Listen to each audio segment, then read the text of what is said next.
Ito po ang mutya ng suso. Ito po ang mutya ng suso. May lakas itong kapanghian, ang mutya ng suso. Kapag ito ay mapaamo, magamit na ito sa panahon. Ito ay kakailangin at hindi ka makikita sa iyong mga kalaban.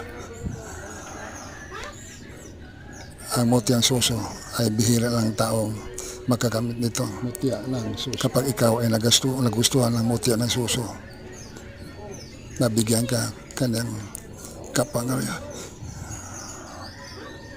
Ito ay ginagamit ko sa kabutihan, ang mutya ng suso.